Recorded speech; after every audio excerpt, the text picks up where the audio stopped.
under pressure. Innovation in its finest hour. This is the Oil and Gas Technology Podcast, where sharp minds reveal the brilliance and sheer determination turning great ideas into new realities. Hear about how it happens in real life with your host, Michael O'Sullivan.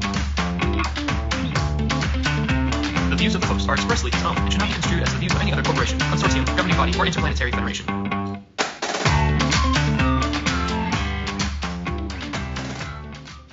All right, folks, we are here on location at the Petroleum Club in beautiful downtown Midland, Texas. I know I'm in Midland and not Houston because my skin is already starting to crackle and peel and trying to find enough lotion to put on.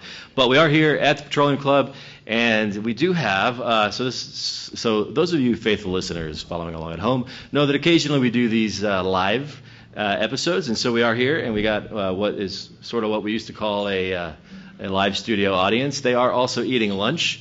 And those of us who are in the podcast, who I'm going to introduce in just a second, are not having lunch yet. And that's part of the whole way that they're going to make sure that we don't talk too long, because we have to wait while everybody else is eating. So there might be a little bit of noise in the background, which is fine. And let's see what else. Oh, I need to thank some people. So thanks to all of you for being here. If you weren't here, then this would be a lot less interesting. Also, thanks to everybody at the Petroleum Club and the staff here. We've been here for a couple of hours, and they're killing it, doing all kinds of great stuff. And let's see who else. And we got the OGGN crew here. So we've got so Mark LaCour is of course here. We bring him along for Celebrity Factor, and we've got Trey Stanley on the camera, and Trevor's over there on the sound. So these are all the people that typically are part of making all this stuff so great. And so we got the crew here. We also have and thanks to I'm forgetting Andrea and Rebecca are here from Nectar Media. Also, Julianne is not here, but she is out there. So shout out to them for putting this whole thing together. I think that's it. Did I leave everybody out? That's good. Oh, and thanks to our host. So the host of this event, Catalyst Energy Services, who put this all together, and also happens to be our guest for this particular episode. So I am here with the two founders of Catalyst. Is it okay if I just say Catalyst, or do I have to always say Catalyst Energy Services? Catalyst is fine. Catalyst works. Catalyst is fine. I have a little bit of a hum, but we're just gonna keep going. So I'm here with Seth Moore and Bobby. I already forgot your last name. Chapman. And Bobby Chapman. You two guys started the company. We've already had a little bit of the event here where you talked a little bit about it, but now we're gonna get into a little bit more. First, though, a little bit about you two. I know. So you guys have both been. You don't look like it, but you've both been in the industry for many decades, and you both have worked for companies. Some of those companies that are household names, at least household names for those of us in oil and gas, right? Companies like Halliburton and Weatherford and Key Energy. Yes. You both have lots of great stories to tell. So we'll just do a little bit. Seth, I'll start with you. And I know, let's see, what do I know about you? So you're from Louisiana originally, right? Yes. But you're living out here in Midland. I'm out here now. Been here for 8 years. Right. So and I know. Let's see. Well, what else? What else is part of your? And you and I got to. So I know you a little bit better because we got to have coffee a couple of weeks ago. Right. So, but none of those interesting tidbits are coming to me right now. So I think a career that's spanned a long time. Got to do a lot of very interesting things throughout it. Worked on some good teams on some great projects with customers where we looked for ways to solve problems. I think that has driven me to associate with like-minded people that to look for ways to innovate, and how do you go about creating something that's truly different. That brought Bobby and I kind of back together. We'd worked together years ago, and we took our careers took a little bit of different path, like this industry often does. Yeah, sure. And when the call came in from Bobby to I've got an idea, let's talk about this. I jumped at the opportunity to do something that's truly, we think, is innovative, and you hear people talk about changing the industry, or I think that may get overused somewhat, but I think in the space with which we play, we truly have the ability to do that. I'm excited about that. Yeah. Okay. So you're getting way ahead of me. So I just want to hear the interesting part. But we're gonna. Yeah. But it is great, and I did a little bit of homework on what you guys have been doing. So I'm a little bit, and it is exciting. There's a couple of other interesting things about you though too. Like I think I forgot to mention you're a petroleum engineer originally, right? And petroleum services, yes. So yeah. But you have lived in a few different places, if I'm not mistaken. Yeah, Is this because they kept chasing you out of all Yeah, that's right. With the locals behind me with pitchforks. No, the Middle East, the Far East, India, Indonesia, Malaysia, Russia, Japan, a lot of great, in this great country. Denver and Houston, Louisiana, and New that's Orleans. Like a country. So I've been blessed to get to really experience a lot of the geography of our industry. A lot of the great basins within our industry, while doing something that I love to do. So, no, very fortunate. It's actually blessed. In this industry, there's a lot of people who have similar stories about living in all these other places. Okay, all right, enough about you. Sure. So Bobby, so you and I really didn't get to hang out earlier. And it also appears that you're sort of a mysterious figure. Like nobody really. No, I was trying to do a little homework like in advance, and I did. There's a couple of things. I know, and you're also a petroleum engineer, and you worked with some of those same companies. I don't know if you've globetrotted quite as much as not as much as Seth has. But now I was told that I may or may not want to bring up LSU. So but it's a 2019 would have been a good year to mention LSU, yeah. Not the past 2 years. Yeah, but you are a big fan. I am. So you are, and had season tickets for 50 years. 50 years. Yes. Wow, that's a long time. All right, and anyway, so what else about your story that's interesting?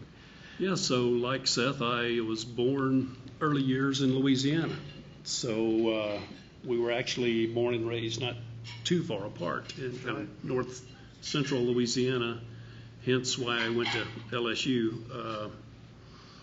As they say, I wasn't born in Texas, but I got here as fast as I could. Yeah. So been living in Texas for most of my life now. Got out of LSU, went to work for a very large integrated services company. Yeah. And actually learned the business there. Eternally grateful for those guys for teaching us the ropes and the right way to do things. Actually. Yeah. So good. Did you two work together when you were there? Okay. So you've known each other for a long time because you mentioned Seth. You mentioned that when the call came from Bobby, which sounded a little bit dramatic when you said it. So when the call came, I answered the call. So let's and since you're founders, usually a why and how do we start the company is, which you got into a little bit earlier, but that usually comes into the story of your life. So what was that? What instigated all of that dramatic call that you got? Well, Michael, when I left Halliburton, I guess I proceeded to breaking out a little bit from what I was at Halliburton and really started an entrepreneurial career, starting companies and basically selling those. And I've done, I think this is my fourth industry startup. Helped Weatherford start their business. I was actually involved with a company we were starting a fracturing services company in Argentina. Which can be a very frustrating place to do business. Yeah, sure. And really the U.S. market in 2018, 17 and 18 was beginning to rebound. So really kind of planted the seed, started generating the idea of maybe there was an opportunity to do something different in the U.S. a lot of legacy competitors here that had older equipment, and thought there was an opportunity to do something somewhat different, starting with a blank piece of paper. Just how would I do this if I wanted to start over? Sure. So what did that? So Seth, what did you hear? So the call came. Like, what was it that got y'all excited? The exciting part was doing something at a high level that really had not been successfully done before. So it was a challenge, right? Okay. There was some obvious benefits if you could pull it off, and so that was the exciting part of it. But I think the thing for me, I was kind of getting along in my career and years, and it's like, maybe here's an opportunity to do something in the latter stages of my career that could have a very long-lasting effect on the industry. And of course, Bobby, a ton of respect for Bobby from way back. So he and I to be able to partner together, that was exciting. So it's an interesting thing, right? Because you guys essentially have a startup that started about three years ago, something like that. You said you weren't. So you were well into your careers at that point, right? You didn't have to. I've done that startup thing before. It is not for the faint of heart, right? Nope. And it's not for somebody who says, I've kind of been working a long time and maybe I don't want to work so much anymore.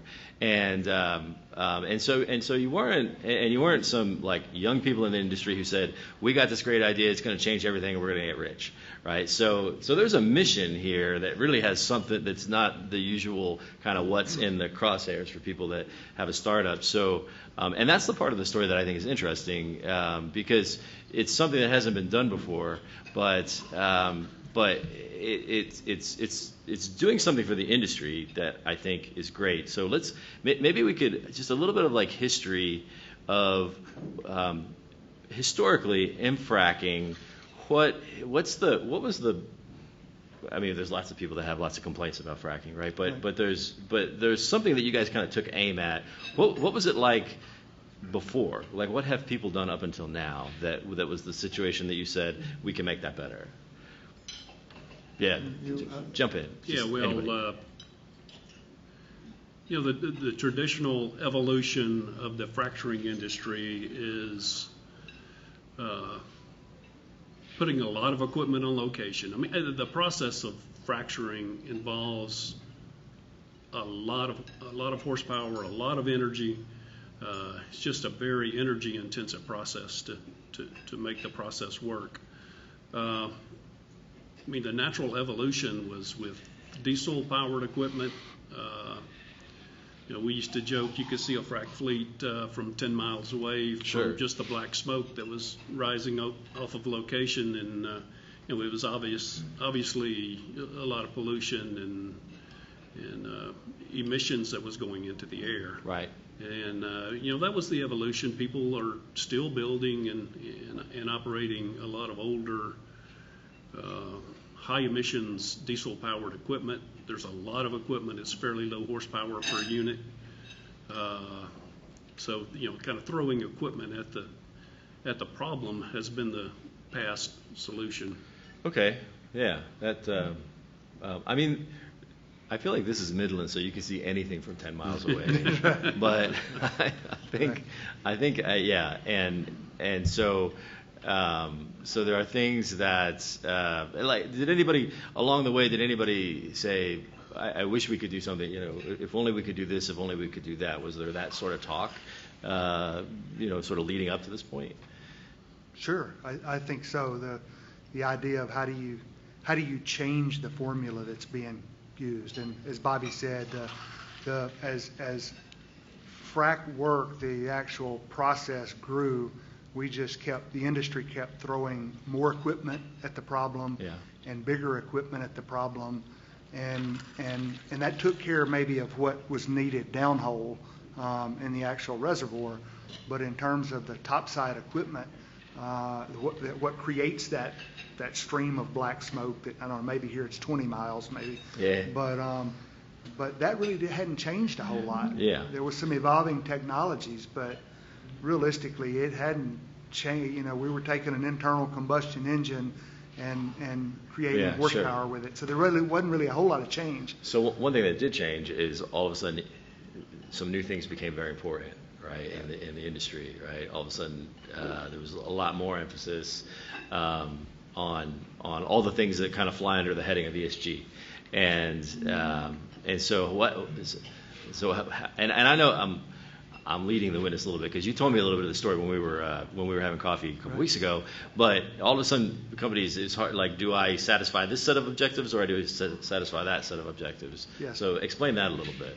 I think that's a good point. I mean, sometimes the ESG objectives conflict with economic Sometimes, objectives. yeah. Sometimes, Yeah. And a lot of times. Right. So when we started Catalyst, I mean, Seth and I kind of sat down and, my engineering thinking is let's look at the pluses and minuses of these different processes and let's see what may be the best solution out there. So, that process of checking boxes kind of led us to the path that we're on today. If you look at emissions, if you look at numbers of trucks up and down roads, if you look at safety factors, if you look at the economics are a huge thing as well. Yeah. Looking at all those things, we think we're headed in a direction that can be very unique in what we're doing. Right. Michael, I'll say something. Kind of a collateral benefit, and it's funny. As your children age and they start becoming young adults, and I can remember we were riding in a car one day. A couple of my children were with me and my wife, and they had a friend with them from Colorado. And the friend looked out, and it was a time when a lot of gas was being flared. And the question is why are we doing that? Why is that just being wasted? Right. And as an adult and someone that spent my life in this industry, it was kind of, I felt the knot in my throat, right? Because you look at it and go, maybe there's a better way, but maybe we can do something different. And I think that's a benefit to what we're talking about today, right? There's an opportunity to maybe not eliminate that, but to reduce it by the degree that we can reduce it. Yeah. And that's an added benefit. So I did hear something about you that the desire to not waste things is kind of built into your upbringing. Yeah, I come from a family. My dad had a salvage business, and he, of course, told us that everything has a value. You don't waste anything. And when we look at a direction that the industry has taken, maybe there's a way to turn that a little bit different. So. Right. Okay. All right. So the industry had a way of doing things. It involved throwing equipment at it. One very efficient, one very clean. Now there's people out there who are saying maybe we could do this differently. On top of that, there's some new industry pressures that are saying you really need to do this differently. And somewhere in the midst of all that, you guys have this idea. And fast forward to today, and you're unveiling a product. So, which by the way, I have to say, Vortex Prime is a really cool name. I mean, and I understand there was a little bit of thinking that went into it. And it does sound a little bit like a Transformers movie. Right. But Right. but there was and I know, and I've been in the position of having to name a product, and it's never a good time. So I think you came out with something good. But what is it? Like in terms of this whole and we're not going to get into like doing an infomercial for the product, but what we want to understand is what is the potential for changing the industry, and what are you all bringing to the party in this particular thing that you're so passionate about? So you got in there, you did something about it. What does it look like? Go. So taking, you're right. This fast forward right to now today. Yeah. So from concept today, and it seems like that's a quick transition. But in reality, there were many, many, many hours spent with a lot of the team that's represented here today and some that aren't in the think tank of solving the problems, right? Because you can have a great idea, that's Sure. fine. You can try to overcome a problem or a series of problems, but you still have to create the technology to do it. And there were challenges. I mean, we were like any innovator, right? When you start down that path, you don't know what you don't know, and as you come along, you find those things. We had a great team to help solve that. So the idea was to take a kind of an aeroderivative gas turbine, and which is a high horsepower engine, and put that in a direct drive configuration and turn a pump with it. So different maybe than some of the stuff you see where they use those to generate electricity to run a pump.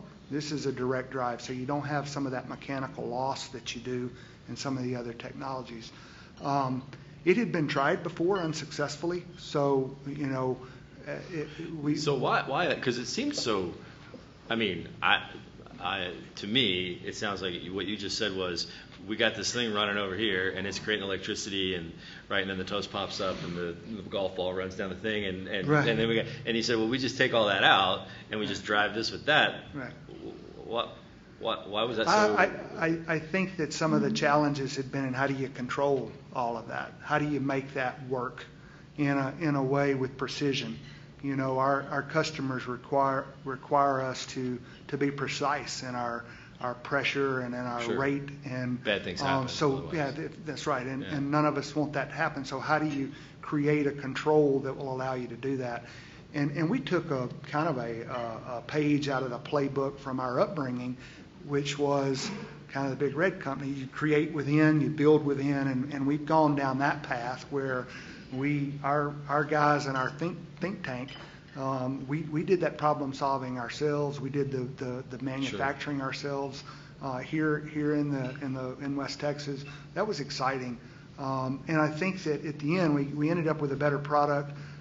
We chat back and forth sometime. Was that the most expeditious plan? I'm not sure, but some of that we lived with. But Sure. we think that at the end of the day we ended up with a better product, and there's a lot of pride in it. So. Yeah. And certainly we've considered other options. I mean, the electric technology that's out there is interesting. I think it has some challenges personally, mostly economically.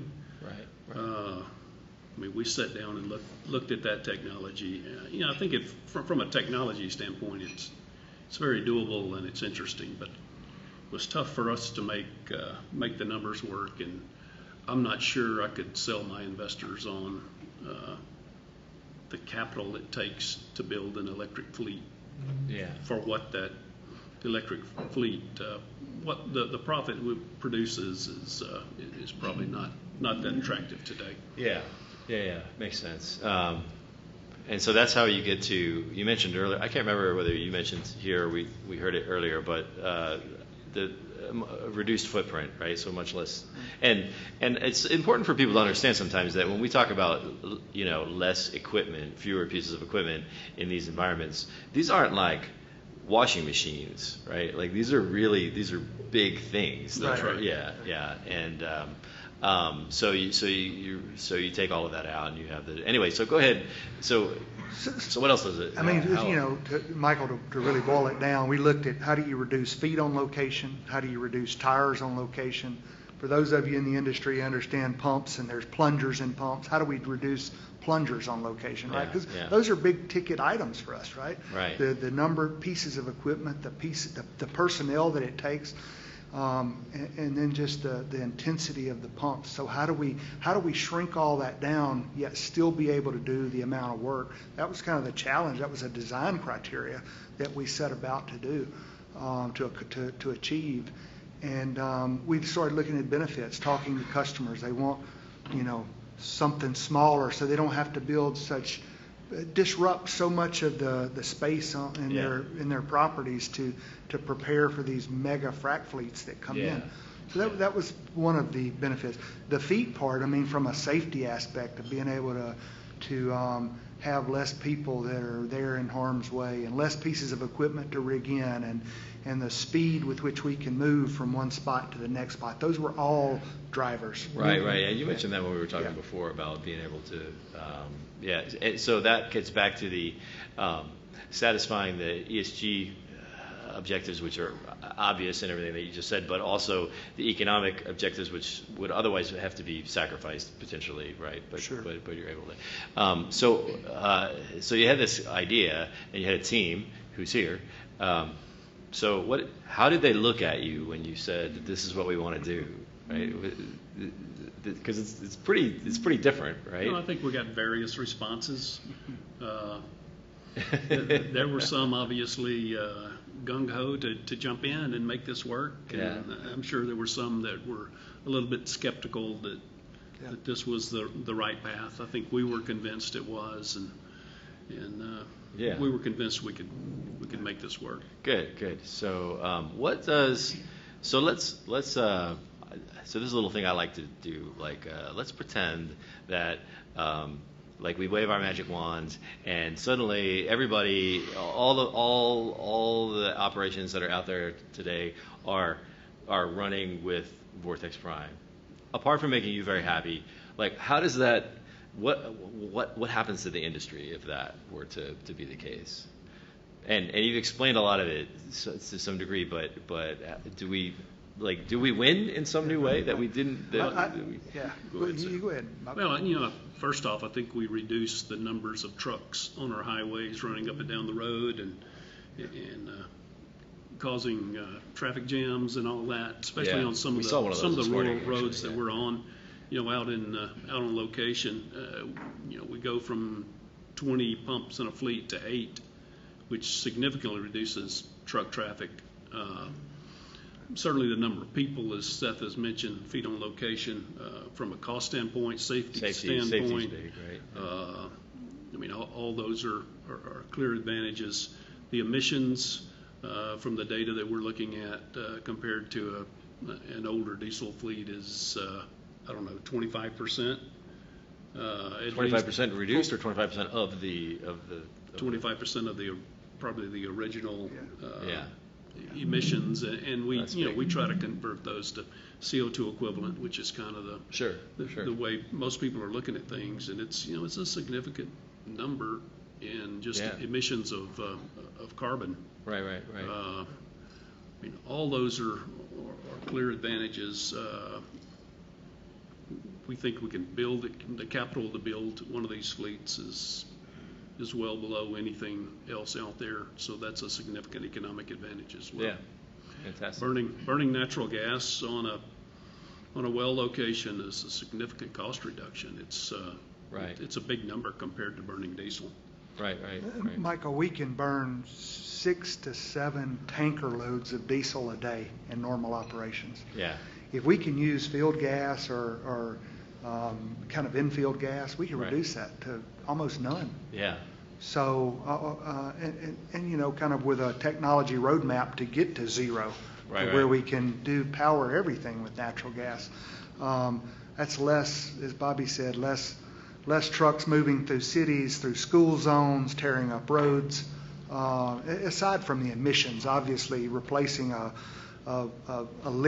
gallon of liquid diesel emissions with natural gas. I'm not a emission scientist, but there's a huge benefit, right? But you don't have to be one, I think, to figure that out.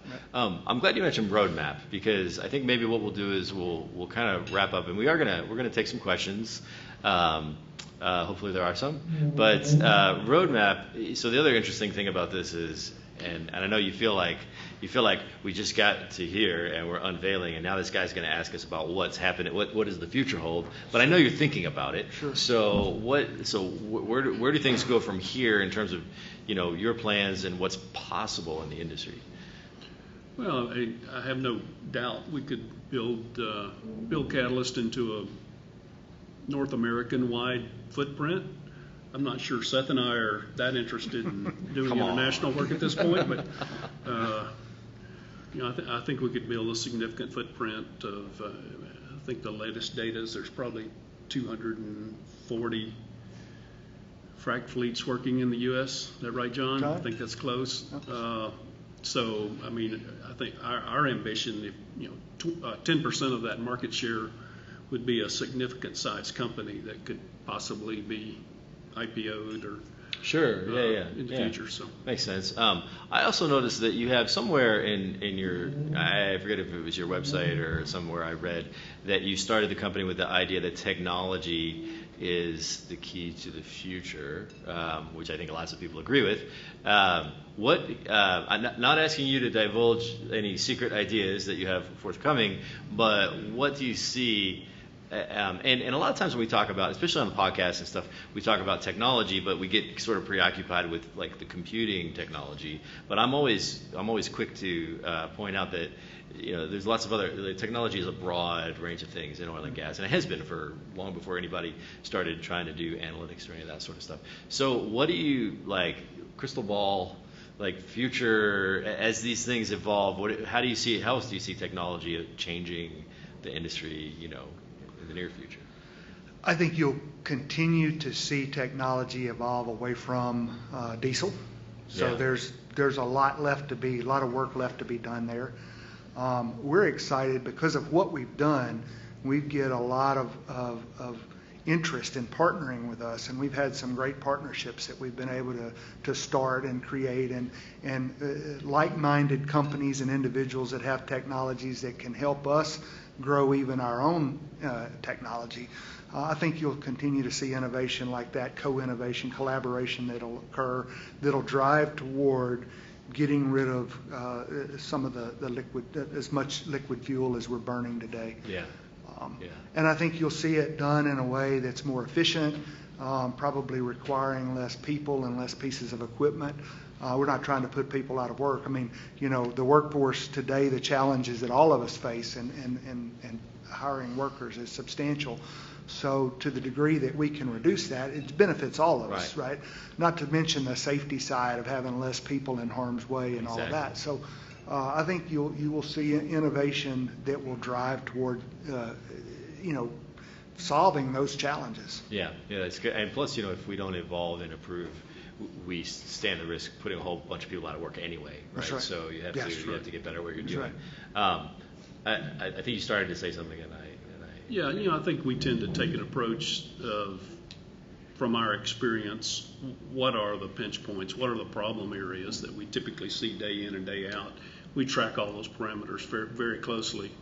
So, I mean, something that really jumps out that's a problem all the time on location or within our organization. I mean, that's something that needs to be really thought about, and we always approach those problems with an innovative attitude. If there's something we can employ to solve that problem, high pressure line leaks, how do we minimize that and how do we solve that? All those we kind of let that philosophy guide us to where we need to innovate. This is a statistical business. We track our non-productive time down to the minute. By, I don't know, Clifton, 20 categories maybe? It's a 46. 46. So I was close. Yeah. You got some reading to do. But so we can go back and really slice and dice and look at where the problem lies, where the low-hanging fruit is, and so we'll continue. No, that's good. And some of that, and also. Well, and some of what you were saying, Bobby, is I have this soapbox that I get on sometimes on the show where because contrary to the perception or sometimes the reputation or what people think, this industry has actually been innovating for a really long time, right? There's a whole 100-year history lesson about innovation, and then there's a whole bunch of other things to do with complexities and reasons why we just can't do stuff willy-nilly. But it's good to see even these seasoned industry veterans carrying on the tradition of the innovation and taking that frame of mind. So I'm anxious to see what I know. You guys got more stuff up your sleeve, and I noticed that you're being very careful not to talk about it. So I'm anxious to see what it is. But this is really cool. Check us out next week for another entertaining and yet useful episode of Oil and Gas Tech Podcast, a production of the Oil and Gas Global Network. Learn more at oggn.com.